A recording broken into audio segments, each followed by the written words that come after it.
नमस्कार, मैं हूं शैलेश रंजन। आज बात करेंगे बिपरजॉय तूफान की। ये तूफान करीब 150 किलोमीटर प्रति घंटे की रफ्तार से गुजरात पर टकराएगा।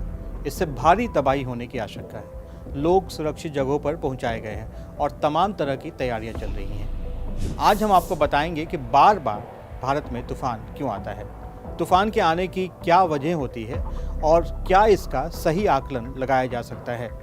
आपको ये भी जानना चाहिए कि भारत में साइक्लोन का क्या इतिहास रहा है और कौन कौन से बड़े तूफान हुए हैं जिसके आगे इंसान और सरकारें बेबस हो गई हैं। आपको हम ये भी बताएंगे कि आगे आने वाले तूफानों के नाम भी पहले से तय हैं और जब आपके आसपास में तूफान आने की आशंका हो तो आपको क्या करना चाहिए।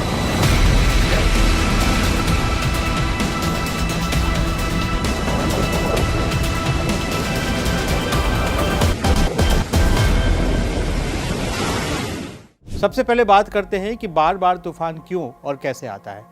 इसको समझने के लिए आपको इस मैप को ध्यान से देखना होगा। ये भारत सरकार के मौसम विभाग की तरफ से जारी किया गया मैप है।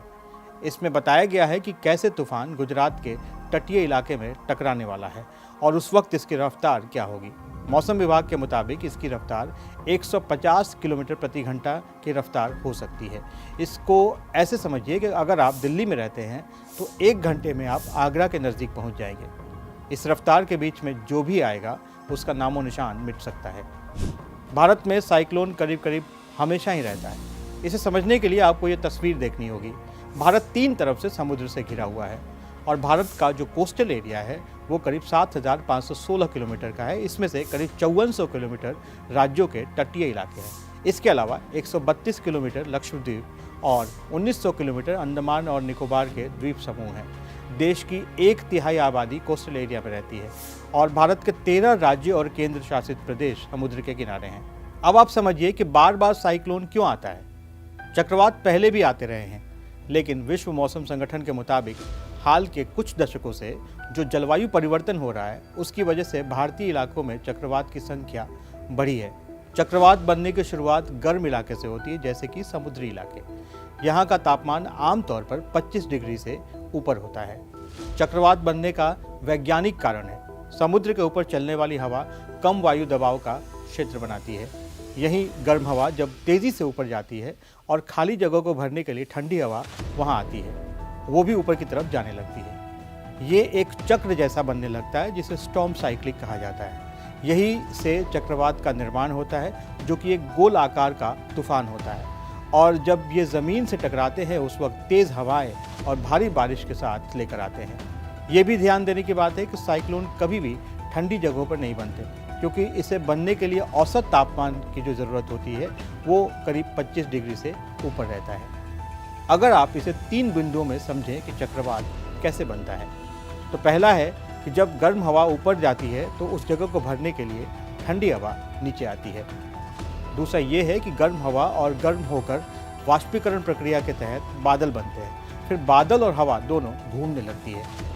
और तीसरा, हवा की गति तेज़ हो जाती है और जब ये 119 किलोमीटर की रफ्तार से आगे बढ़ती है तो उसे उष्णकटिबंधीय चक्रवात कहा जाता है और यही चक्रवात तबाही लेकर आगे बढ़ती है। साइक्लोन को हिंदी में चक्रवात के नाम से जाना जाता है और इसके कई नाम हैं, जैसे हरिकेन, टाइफून।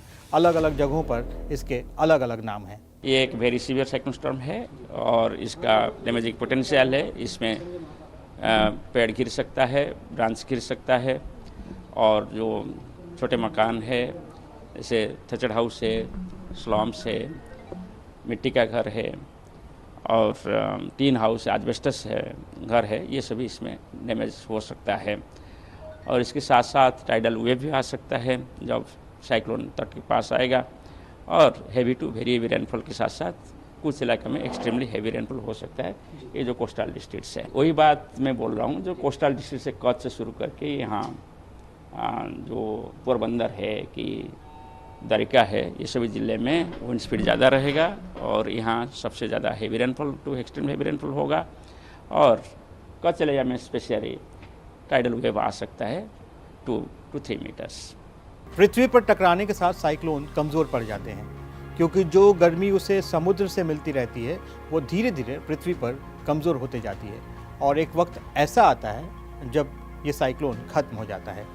तो ये थी जानकारी कि बार बार तूफान क्यों आता है और ये समुद्र से ही क्यों आता है। क्यों भारत को हमेशा किसी न किसी तूफान का सामना करते रहना पड़ता है। अगले पार्ट में हम देखेंगे कि भारत में तूफान का क्या इतिहास रहा है। करीब 300 साल पहले कितना बड़ा तूफान आया था और किस राज्य में आया था। आपको ऐसी ही कोई और जानकारी भी चाहिए तो आप हमारे कमेंट बॉक्स में लिख सकते हैं।